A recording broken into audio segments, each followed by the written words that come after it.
done. Be shifty boy, shine like the sun. We don't play for fame, we don't play for cash. We just play for the glory and the clash of the ash.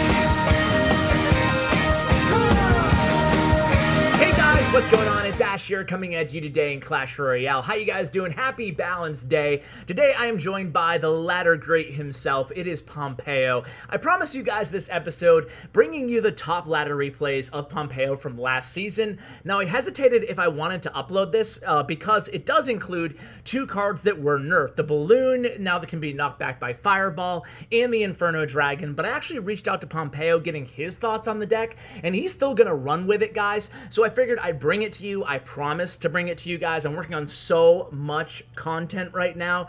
You have no idea. I have like 4 or 5 videos in the works. I'll probably be double uploading. I uploaded a Graveyard Cannon Cart deck just yesterday or last night that I think is absolutely tremendous. My first impressions of the new kind of meta shift that, you know, very early on here is that Cannon Cart is going to be incredibly strong in a lot of different archetypes, not just Graveyard. But we'll talk about that for another video. So what I thought I'd do today is share these replays from Pompeyo with you, talk a little bit about the deck, if it's still going to work, talk about the new meta, and just enjoy the gameplay in the background, of course. Make it somewhat of a shorter video, and I wanted to kind of use this first replay against Psalm 3, going against that Lumberjack Bridge Spam deck that's everywhere right now.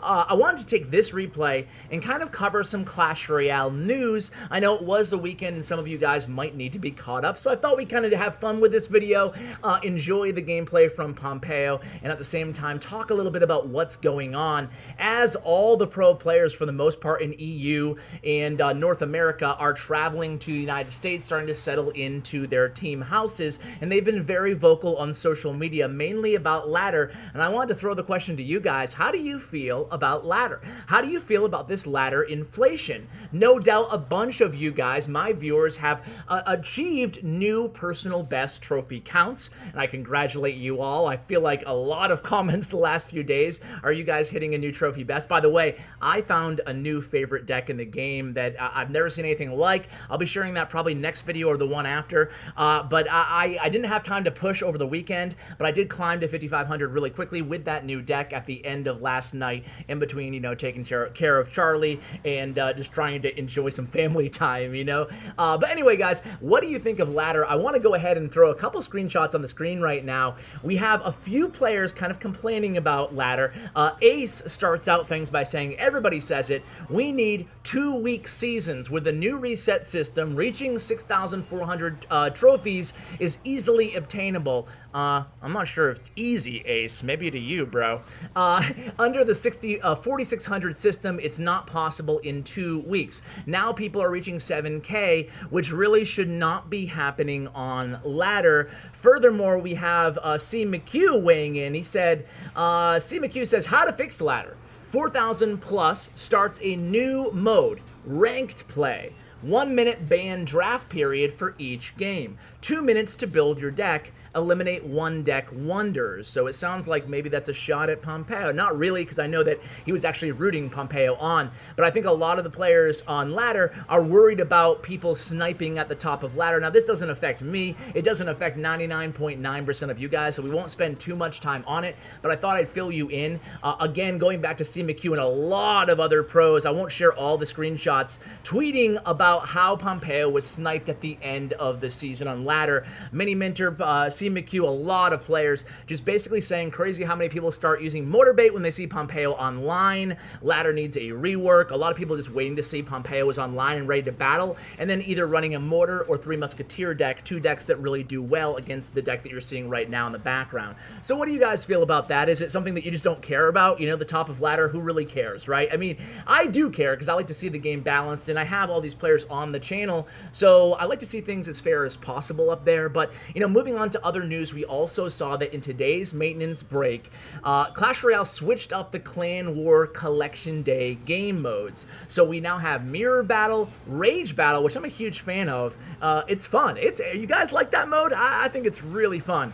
draft battle, 2v2 battle, and 2v2 draft battle. And then in the tweets, somebody said, please change them more frequently for those who are not fans of the current modes. Is it harder to do than I would think? Which is a really honest question. And Clash Royale responded, and they said, at the moment it requires a maintenance break for us to change them, but we're planning on making it so we can change them without one. And once we have that, we'll have freedom to change them more frequently. So it looks like that will be coming hopefully in the autumn months. And then Animal, shout to Animal, he says, please make them available for every war, and they cycle through as clan members complete them. Everybody's happy then. So it sounds like Animal wants every single clan war mode always available. What say you? What do you guys think? What would you prefer in terms of your favorite ladder or collection modes? Not ladder. We moved on from ladder, Ash.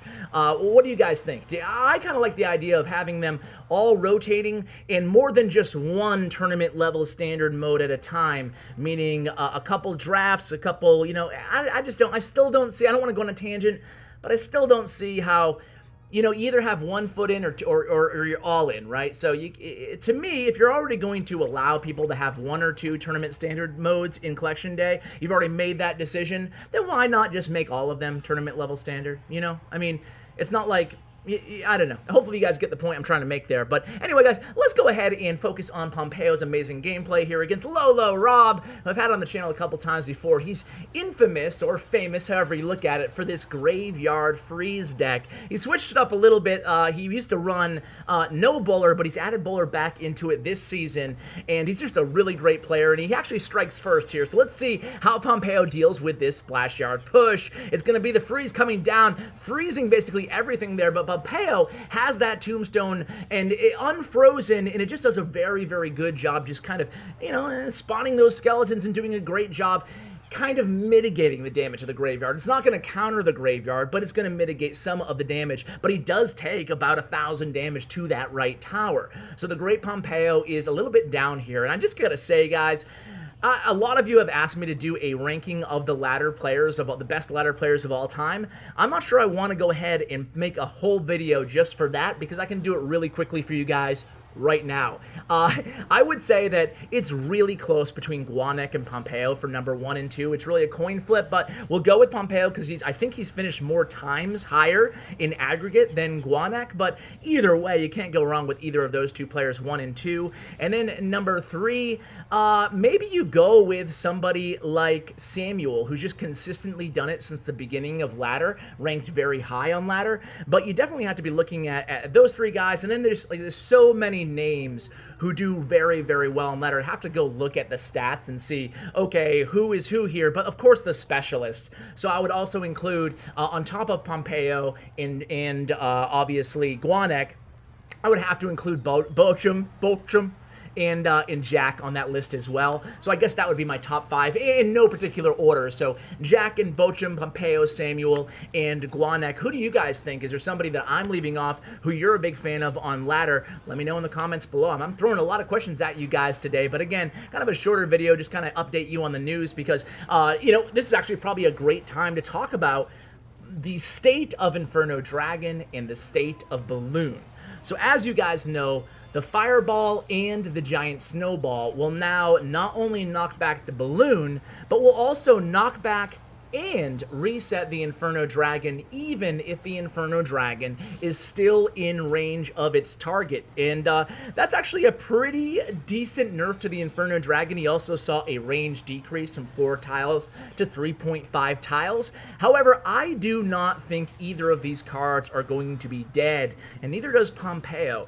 And I think that we have a tendency, yours truly included, and look at this big push here coming from Pompeyo. The Balloon's actually going to come down, or the Fireball is going to come down the same time as that Rage goes down, and then the Zap on those Spear Goblins, that's going to allow the Balloon to get to the tower and pull off the victory there over Lolo Rob by Pompeyo. Excellent gameplay there by Pomp in a match that went, 20, 30 seconds into overtime here, but he's always patient. That's the thing about Pompeyo. If you want to try this deck out, just be patient. Take what comes to you. Don't be super aggressive.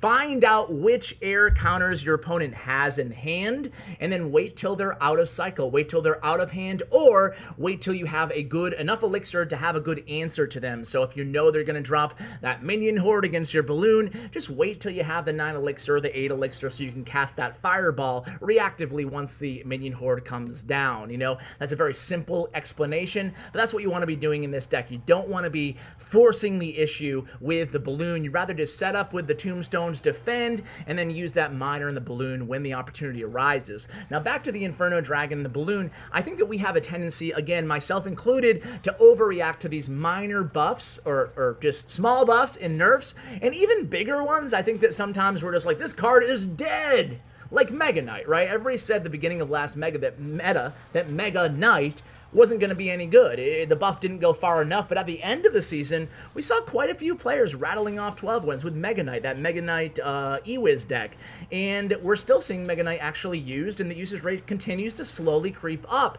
Why is that? Why does that happen when no buffs or nerfs take place? Part of it is just overreaction, and part of it is just kind of the continual adjustment in the shifting of the meta. So never kind of say a card is dead until you at least try it out for a bit. And that's what Pompeyo told me when I asked him about this deck. Speaking of Mega Knight, there it is right there being played by Leslie. It's the Hog Mega Knight deck. This is actually a really good deck if you guys want to go ahead and copy it, even despite or including the Inferno Dragon. The Inferno Dragon's not dead. The reason that they added that knockback and the snowball and the fireball effect is because they wanted to give a little bit of a differentiator between the Inferno Dragon and the Inferno Tower. I talked to Seth, aka the Rumham, about it because I wanted to get clarification on if the knockback would indeed reset the Inferno Dragon, and he said it would, and the reason they added that nerf to the card is because they wanted to give some sort of an edge to the Inferno Tower, which cannot be reset by Snowball or the Fireball. So that's why they made that change. And then about the balloon, we haven't talked about the balloon, which is a main win condition. You know, seldom, like look at this situation right here. Fireball comes down, that would have knocked back the balloon, but oftentimes the fireball is not going to make a huge difference. You know, that balloon's either going to get to the tower, well, yeah, see, it's either going to get to the tower or not get to the tower. Oftentimes, you know, the fact that it can be countered by a fireball, the balloon now, at least in my opinion and the opinion of Pompeyo, he said that, like, you know, people aren't going to be just fireballing a solo balloon, and balloon players are not going to be sending in solo balloons. It's always going to be in combination with some sort of a tank.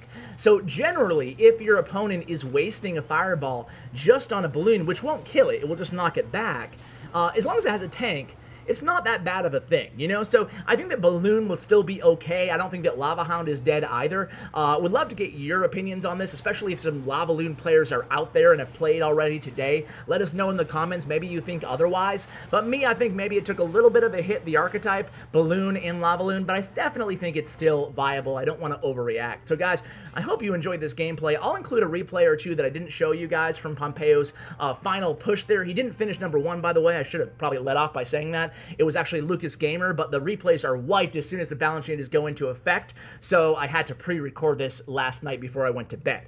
Anyway, guys, I really hope you enjoyed this quick video. I'll have tons more content, so make sure you subscribe if you're interested in that sort of thing. Thank you so much for watching. Huge shout out to Pompeyo again and Bren Chong, my YouTube partner. Check out his information in the description below. Thank you for watching, and as always, take care, guys.